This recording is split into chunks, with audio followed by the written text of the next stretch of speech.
Hello friends, তো কেমন আছো তোমরা সবাই? আশা করি নিশ্চয়ই ভালোই হবে। তো চলে এসেছি একটা নিউ ব্লগ নিয়ে।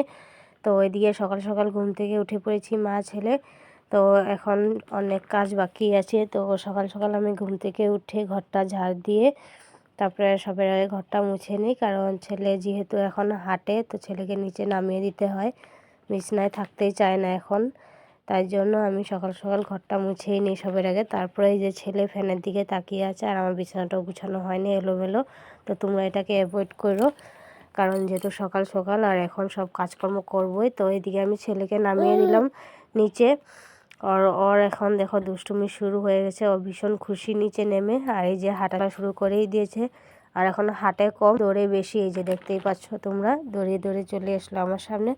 তারপরে এদিকে রাতের কিছু খাওয়ার বাসন ছিল, তো সেগুলো মাজা হয়নি কালকে রাত্রে, তো অনেকটাই লেট হয়ে গেছিলো তাই রেখে দিয়েছিলাম। আর এখন সকালবেলা ধুতে হচ্ছে।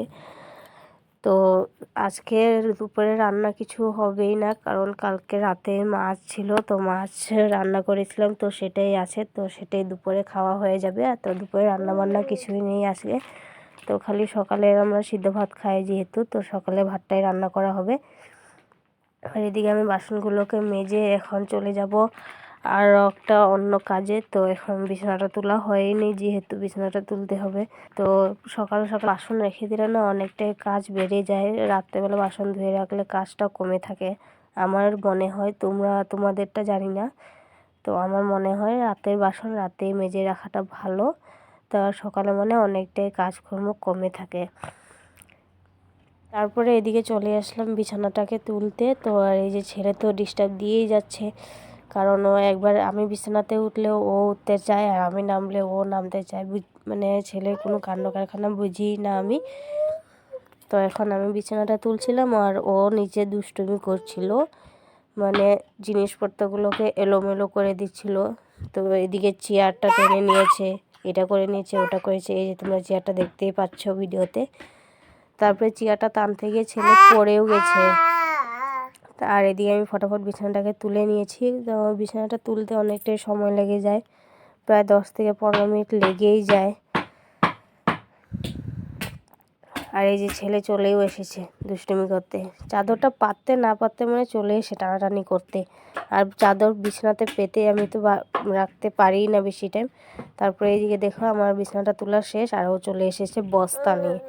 এই পাপোশগুলোকে নিয়ে মানে আমি কি করব, পাপোশগুলো পাততেও পারি না আর না পাতলেও হয়ই না। তো ছেলে যেহেতু ধরে, নোংরা জিনিস এত ধরে কি বলবো। তারপরে ওকে আমি স্যান্ডেলটা পরিয়ে বাইরে নিয়ে নিলাম খেলতে। তো ওকে বলটাও দিয়ে দিয়েছি খেলার জন্য। তো বলটা মানে ওকে দিয়েছি, ও একা একা খেলে না, ওর সাথে একজন খেলতে হয়। তো আমি একটু এগিয়ে গিয়ে বলটাকে নিয়ে নিলাম, লাত মেরে দিলাম। তারপরে ওই যে ও বলটাকে এখন, তাও ওর বল খেলার শখ নেই, কারণ হাতের মধ্যে ওর ক্রিমের প্যাকেটটা আছে তাই। তারপরে এদিকে ঠাকুরের বাসনটি নিয়ে চলে এসেছি, এখন ঠাকুরের বাসনটি পরিষ্কার করে নেবো। তারপর আমি এদিকে স্নান করে চলে এসেছি, প্রায় 11টাই বেজে গেছে আজকে। তো এখন বাজে 11:30, আর আমি এখন দিব ঠাকুর পুজো। আর এদিকে ফুল নিয়ে এসেছি, আজকে ফুল বেশি নাই, এই কটাই ফুল ছিল। আর এদিকে আমি অর্ধেক ঠাকুর দেওয়া শেষ, তারপরে তোমাদেরকে দেখাচ্ছি, কারণ ঠাকুরটা দিতেও তো অনেকটা সময় লাগে। তো এত সময় ভিডিও করা যায়ও না, যেহেতু তোমরা জানোই। তো এটা হলো মিনি ব্লগ, তো মিনির মতনে সব কিছু দিতে হবে, তোমাদেরকে দেখাতে হবে। তারপরে এদিকে আমার ঠাকুর পুজো দেওয়া শেষ, এখন আমি ছেলেকে ঘুম পাতাবো, কারণ ছেলে ঘুমায়নি এখনও, ছেলে বিছানাতেই আছে খেলছে। তারপরে এদিকে আমাদের বিকাল হয়ে গেল, তো বিকালে কিছু একটা তো স্ন্যাক্স খেতেই হবে। তো আমি ভাবলাম কেক বানাই, তো আজকে ভীষণ কেক খেতে ইচ্ছা করছিল। তো ওইদিকে কেকের ব্যাটার রেডি, আর আমার কেকটা এখন বসিয়ে দেব। দিয়ে আমি কেকের মধ্যে ডেকোরেট করে দিয়েছি একটু বাদাম, একটু কেশর, একটু কালার হওয়ার জন্য কেশরটা দিয়েছি। আর এদিকে কেকটা হতে হতে আমি বসিয়ে দিয়েছি আমার জন্য চা। তো আমি একাই কোথায় একটু বসেছি, আর এদিকে হলো কেকটা আমার রেডি। তো কেকটা দেখে কেমন লাগছে তোমরা জানিও প্লিজ। আর আজকে সন্ধেবেলার এটাই স্ন্যাক্স। তো তোমরা কে কী খাচ্ছ প্লিজ কমেন্টে গিয়ে জানিও। আর আজকে ভিডিওটা কেমন লেগেছে প্লিজ জানিও তোমরা। আর দেখা হচ্ছে নেক্সট ভিডিওতে, বাই বাই।